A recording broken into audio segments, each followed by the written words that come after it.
Welcome to Inking on the Fly with Amy Jasper. That's me. I wanted to show you today how I made this cute pop and twist card. Like, look how cute that is. Is that not just the cutest? I think it is. This card uses the Hey Chick Sale-a-bration stamp set from Stampin' Up. Every single stamp got used.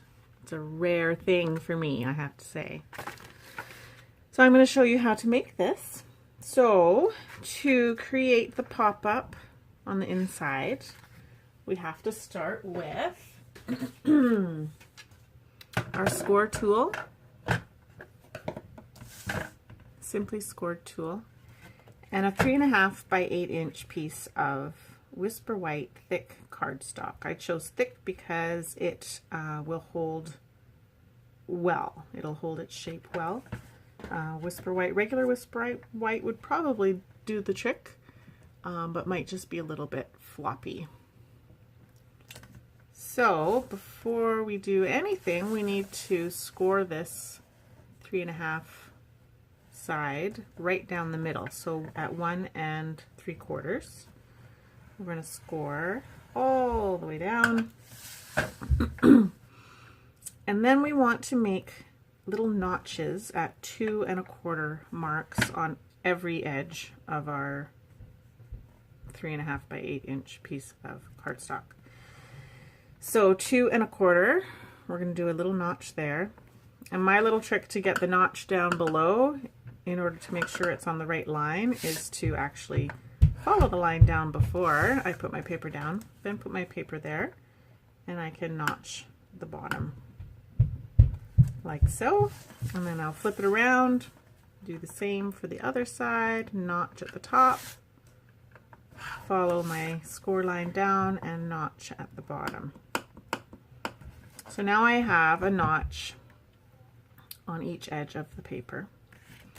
And now I want to draw an X. I want to do an X score. So I'm going to arbitrarily pick the middle of my score line, my scoreboard, so the 6 inch mark. Now I'm going to slide it down and place my paper above me, so I know that my score tool is in the 6 inch score mark. So now I'm going to make sure that my notch at the top is at the 6 inch score line, and then I'm going to bring my notch at the bottom to meet that 6 inch mark as well, so that they're both notches are at the 6 inch score mark. Now, of course, you could do this with a ruler and a pencil first and then score it. That's another option, but you know, I'm lazy, so getting my ruler is just an extra step for me, so I'm going to avoid that. So I'm just lining them up and scoring. So now I have my X, so I can put aside my score tool. So there I have my X. Before I do anything else, I need to put a little star in the middle. Actually, maybe I'll fold it first, actually. Let's fold it first. So I'm going to fold every score line, every score, and crease it with my bone folder. Fold it and crease it like that. So they're all folded and creased. And then when you fold it, you're going, yeah, we'll skip that part. How do I want to do this? So when you fold it, the long score line is going to be valley fold, and these triangle score lines are going to be mountain folds. So it's going to start coming together like this and become this shape. So you've got all those bits. If you've ever done origami, I think this is a pretty common origami move. And then I want to make sure all my score lines are really crisp. And I'm actually going to push these legs together, if you want to call them that, so that they're parallel with one another. Because my score lines probably aren't perfect because I'm human and humans are imperfect. What? It's true. I tell you, it's true. Humans are not perfect. Therefore, I am not perfect. And so my score lines, because I created them, are not perfect. Go figure. Okay, so now I'm happy with my folds. They're all crisp. Now when I put this in my card, I've got my card base here. Again, it's thick Whisper White. When I put this in my card, I need this point to be tight up to the fold of my card base. That makes a lot of bulk right in that spot. So to avoid that, I chose to, I'll use the magic of television. Da, da, da. I chose to cut a star shape out of there so that when I have it up in my card, it won't have a whole bunch of bulk in one place. So because I did that, now I can begin the process of adhering that to my card base. So I've got my tear and tape. I don't know if you can see this, but my dog got a hold of it. So he chewed it for a little bit. But, you know, it's awesome stuff, so it still works. Ta-da! It's awesome. Okay, so we're going to put tear and tape on these triangular bits of our little folded piece here. And I'm going to be pretty liberal. Make sure I've got all the bits covered up. All the edges nice and snug without exposing any of that adhesive, of course. I don't want it sticky where I don't want it to be sticky. So I've got that side, and now this side I'm going to do the same.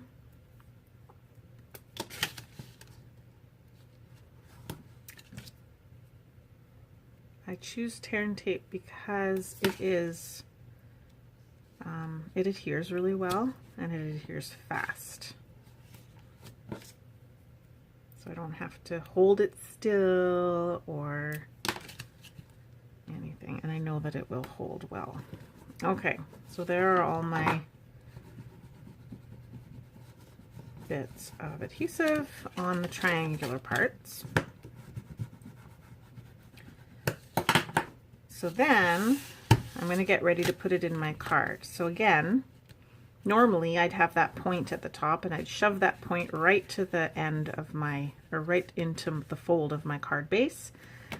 But because I've cut this lovely star in here, what I'm going to do is I'm going to line up the crease of my 3.5 by 8 inch piece. I'm going to line it up with the crease of my card base like that, making sure that I eyeball it so that it's centered. Everything's nice and neat and centered. And then I'm going to fold all those bits back, making sure I'm, oops, it slipped a little bit, that's okay, making sure that I'm holding my triangle bit in place so that it's not going to move. So it has wiggled, you've seen it, it's wiggled.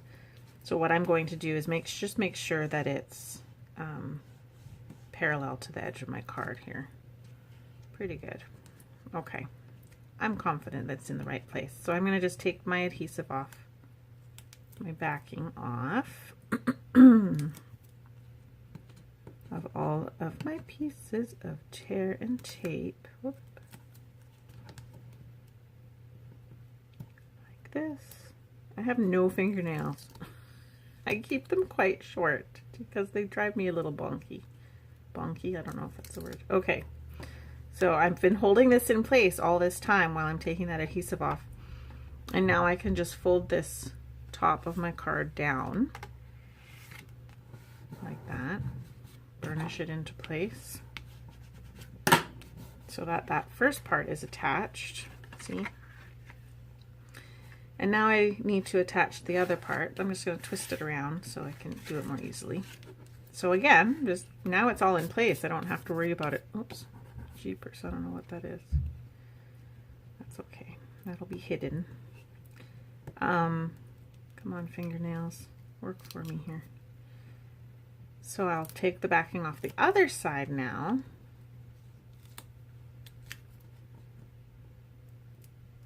Like that.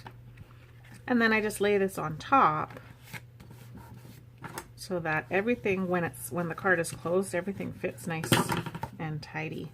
So now when I open it, I end up with this piece opening, and it will lay flat. So it will lay flat. If I didn't have this star in here, chances are the card wouldn't lay flat because I wouldn't have been able to get it tucked, that point tucked up right into that fold. So there's our inner workings of our card. So the next step is to take our So Saffron piece. This is 3.5 by 10 inches long, and I'm going to score it into 4 sections. So we're going to score it at 2.5, 2.5, 5, and 7.5, like that.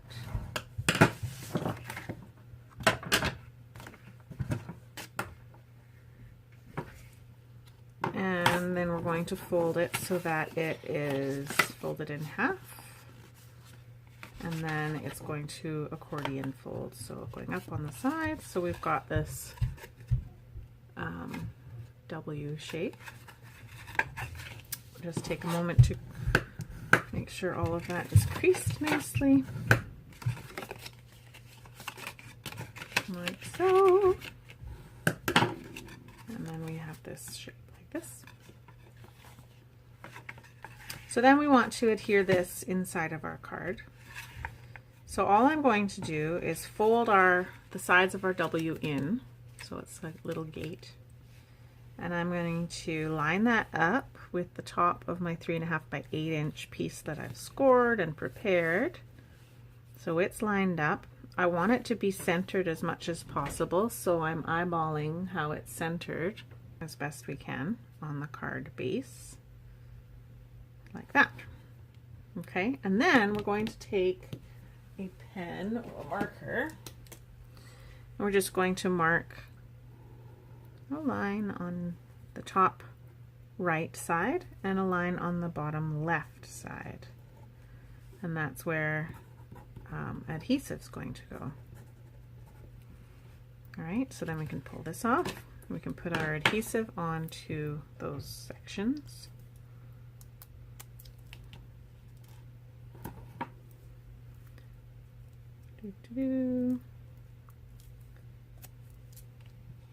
Make sure that we covered the edges fairly well. One more, like that. So then we have adhesive on there. Peel off our adhesive with my short fingernails. Come on, there we go. This one. Oops. So it does help to burnish the back of the adhesive before you try to peel off the backing. It just adheres it better to your surface so that when you peel off the backing, the rest doesn't try to peel off of your cardstock as well. Okay, so then we've got our paper again. We've got it gate folded like that, a little gate. Putting it back into place, making sure it's straight, lined up like so. If it's crooked, it might not work properly. So there we go, lined up straight. Now I can just open up my gate and, oh, it's not lined up very well. open up my gate and press it onto the adhesive that I had applied. And there we have the inner workings. We just have to give it a little push to get it started. There, then we have the inner workings of our twist and pop. So the rest is just decoration. So to decorate this card, I used 4 pieces of 2 1/4 by 3 1/4 so that they can go in my card like that. All those little bits. And I stamped my chickens. Let's get my chicken. So here we've got this little guy, and we've got some Stays On ink. I like Stays On when I do any watercoloring. It's my favorite. There we got our chicken. And we're going to watercolor our chicken. And to do that, I have markers. Let me just grab my markers. I've got markers and I've got my blender pen. And what I do is I take a piece of, here I have some acetate that I've just stapled to a piece of computer paper, just so I can see my colors when I scribble them on with my markers. Got Tangerine, what is it called? Tangerine Tango, Watermelon Wonder, Crushed Curry,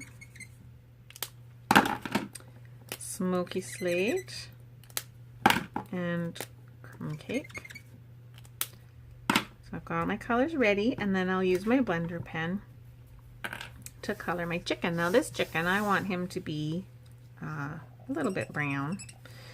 So I'm just going to scribble on.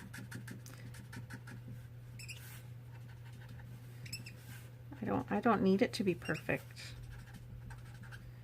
because he's feathery and stuff. I'm just going to color my chicken.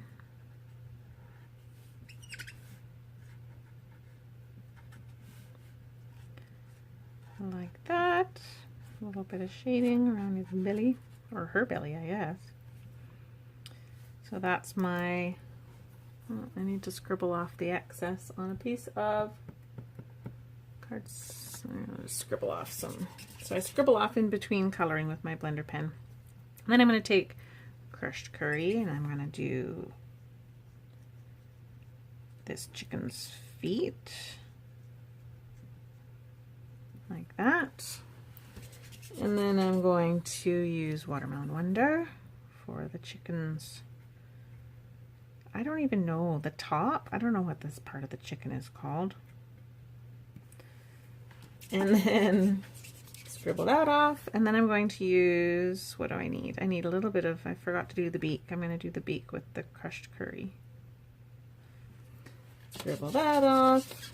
And then I like to do a bit of shading with the Smoky Slate. So I'm just going to focus at the chicken's feet here, give him something to stand on, you know. But I also like to outline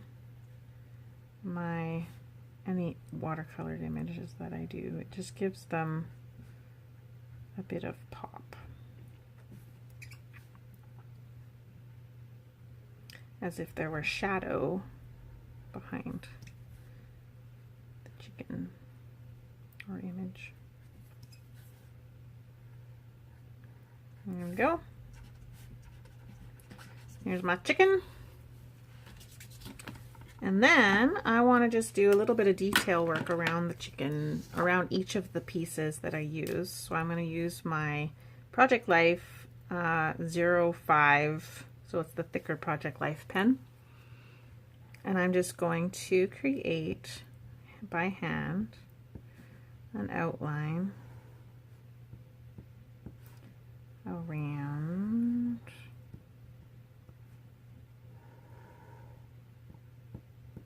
my chicken, like that. It just gives a little bit of a frame, which I like. So when you see the inside of the card that's finished, you can see that each one has a bit of an outline. Each one is colored differently. This one just has a bit of gray around the feathers, the smoky slate. This guy has tangerine tango on his feathers, or her feathers. Boy, girl, I don't know if that's a boy or girl. He's crumb cake.